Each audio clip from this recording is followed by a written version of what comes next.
prepara todos aqueles a quem ele chama. Né? O apóstolo Paulo disse isso. Então, o que é que acontece? Deus, ele dá uma visão para Pedro. Pedro tem um arrebatamento de sentidos, nós lemos isso aqui. Nesse arrebatamento de sentido, essa visão que ele tem, né, desce um lençol do céu, segurado pelas 4 pontas por um anjo. E quando esse lençol se abre diante dos seus olhos, tem ali animais que, teoricamente, para os judeus, eram imundos, segundo a lei. Mas o Senhor fala para ele: Pedro, mata e come. Veja, uma visão é uma coisa figurada. Pedro, mata e come. Ele diz: Senhor, como é que eu vou comer um animal imundo? Deus repreende a Pedro e diz para ele assim: não diga que é imundo aquilo que eu santifiquei. O que isso quer dizer? Qual é a primeira revelação da palavra de Deus para nós hoje dentro da Bíblia? Uma revelação da própria palavra de Deus. Essa revelação está dizendo, primeiro, que você não deve questionar as coisas de Deus. Segundo, que a nossa noção de justiça não é noção de Deus. Isso é uma coisa muito clara. Então você não pode ficar dizendo: ah, isso aí não é de Deus. Como é que você sabe? Ah, Deus não faz isso aí. Como é que você sabe que Deus não faz? Como você sabe? Como é que você sabe que esse tipo de gente aí Deus não quer? Como você sabe que não? Veja como é contraditório alguns pensamentos que nós temos quando a gente pensa sobre Deus salvar aquele, salvar esse, salvar aquele outro. Né? E a gente fica pensando: mas aquele ali não vai para o céu, será? Mas aquele ali não... Será? Que a tua noção de justiça é igual à noção de justiça de Deus? Não é, irmão? Veja que o texto bíblico está trazendo para nós. Pedro dizia: Senhor, como é que eu posso comer uma coisa que é imunda? Deus disse: não diga que é imunda uma coisa que eu purifiquei. Não é? Como é que você pode dizer que aquele cara ali não é de Deus se foi Deus que salvou ele? Como é que você quer dizer que você pode afirmar que o que aquele profeta está falando não é de Deus se é o Espírito Santo que está usando a boca dele? Já parou para pensar nisso? Porque a gente muitas vezes não reflete na palavra. As pessoas muitas vezes não conseguem entender o que a Bíblia está falando. Não é? O teu coração não alcança o coração de Deus. A tua mente não alcança a mente de Deus. As coisas de Deus para os homens comuns são loucura. Por que Deus não pode usar um mendigo na rua? Por quê? Por que não? Você nunca viu uma mula de Deus sendo usada? Por que Deus não pode usar você? Quanta gente que diz assim: Senhor, mas não dá. Porque o Susana Tardino, porque o relógio dos judeus é AM e PM, igual ao do americano. A primeira hora do dia é 6 horas da manhã. Entendeu? A hora nona é 3 horas da tarde. É só você fazer a continha, tá? Então, a gente precisa parar de ficar criando dificuldade e começar a criar facilidade.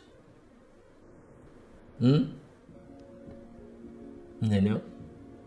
Tem alguém do teu lado aí? Fala pra ele: para de criar dificuldade para a obra e comece a gerar facilidade. Para, irmão. Para de ficar criando dificuldade. Tudo para você é difícil. Tudo não dá. Né? Tudo não. Isso aí não é de Deus. Isso aqui não dá. Deus não se agrada. Como é que você sabe, cara? Quem é que deu para você uma procuração de Deus? É só uma pergunta que eu tô te fazendo. Quem é que deu para você uma procuração de Deus dizendo que o que você fala é correto e o que os outros falam errado? O que você pensa é certo e o que os outros pensam errado? Quem te deu uma procuração? É diferente de quando você lê a Bíblia. A Bíblia é a Bíblia, acabou. Entendeu? A Bíblia é a Bíblia e acabou. O que está escrito na Bíblia está certo, o que não está errado. Ponto. Mas quando a gente fala sobre achar, e eu tenho insistentemente, digo para você, insistentemente eu tenho falado, tenho dito, perdão, né? Eu tenho falado para você que o que você acha não interessa. Eu tenho insistentemente falado isso para você.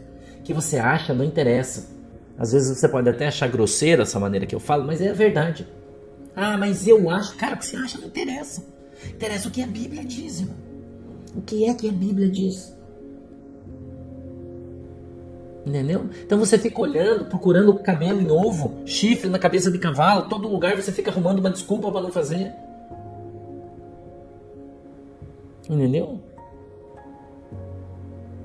Então você tem que acordar, cara. Acorda.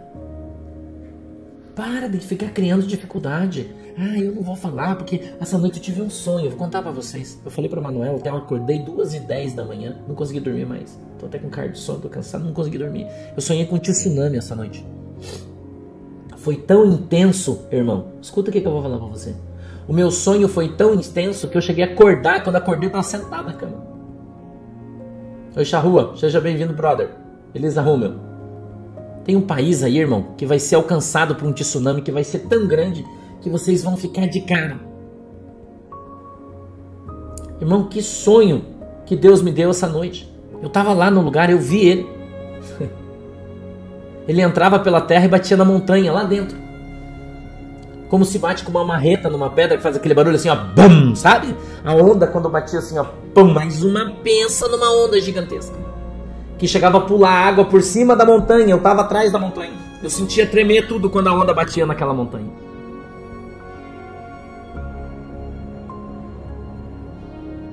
Então eu corria na montanha.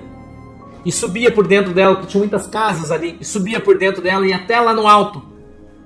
Não era uma montanha alta assim, né? Mas era um monte grande. E quando eu chegava lá em cima, eu via que a água estava baixando. E quando a água estava baixando de novo, vinha vindo uma outra onda lá na frente. Era como se tivesse um corredor de pedra quando a água saía do chão. Assim, que ela sai, né, da praia. Não era areia, era pedra embaixo. E ela saía aquela água assim, ela voltava e vinha vindo uma outra onda, maior que aquela. E eu via ela lá na frente, levantando assim, ó. Porque tinha uma cadeia de montanhas na beirada, assim. E eu via ela vindo na altura das outras montanhas. Eu falei, nossa, vai dar outra enorme. E eu descia aquela montanha correndo e corria. Corria, encontrava outras pessoas fugindo e todo mundo fugindo. E a gente entrava a cidade adentro assim, ó. E daí começava a subir. Chegava numa casa alta. A gente subia num carro, subia na montanha. Subia no muro, e do muro pulava numa laje de casa e a gente ia subindo e ficava olhando daqui de trás da montanha e a onda vinha vindo de lá. E eu acordei assustado, irmão.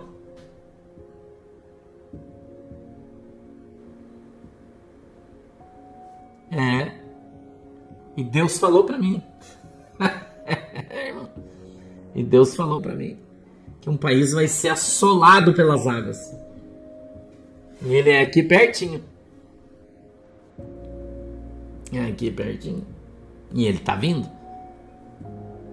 E é juízo de Deus. Entendeu? E é juízo de Deus. Aqui pertinho. Do outro lado da gente, ó. Por isso tá do outro lado da montanha. Então, a gente observa as coisas, eu e você. A última vez que eu profetizei que ia ter um tsunami no Chile, faz alguns anos atrás, hein? Nossa, quanta gente riu, né? Talvez você fique chateado com o que eu vou te falar, né? Talvez você fique chateado com o que eu vou te falar. Mas eu às vezes dou risada das coisas que eu vejo. Entendeu?